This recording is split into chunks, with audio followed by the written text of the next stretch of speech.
بسم اللہ الرحمن الرحیم۔ السلام علیکم ورحمۃ اللہ وبرکاتہ۔ آپ کے ساتھ دماغ کو تباہ کرنے والی 7 عادتیں بتاؤں گا، شیئر کروں گا، تو ویڈیو کو آخر تک دیکھیے اور ویڈیو کو لائک شیئر بھی کر دیجیے۔ نمبر 1، ناشتہ نہ کرنے کی عادت۔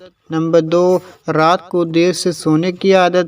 نمبر 3، بہت زیادہ میٹھا کھانے کی عادت۔ نمبر 4، صبح سویرے اٹھنے کی بجائے دیر تک سونے کی عادت۔ نمبر 5، کھانا کھاتے وقت ٹی وی یا کمپیوٹر یا موبائل استعمال کرنے کی عادت۔ نمبر 6، سوتے وقت سر پر کیپ رکھنا یا پاؤں میں جرابیں پہننے کی عادت۔ نمبر 7، بلا وجہ دیر تک اپنی حاجت کو روکنے کی عادت۔ اب آپ کے ساتھ دماغ کو تیز کرنے کے لیے ایک روحانی طریقہ شیئر کریں گے۔ دماغ تیز کرنے کے لیے رب اشرح لی صدری ویسر لی امری واحلل عقدۃ من لسانی یفقہوا قولی پڑھیں۔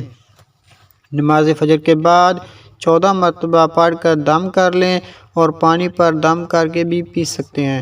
انشاءاللہ تعالی اللہ تعالیٰ کے فضل و کرم سے دماغ تیز ہو جائے گا۔ جزاکم اللہ خیر۔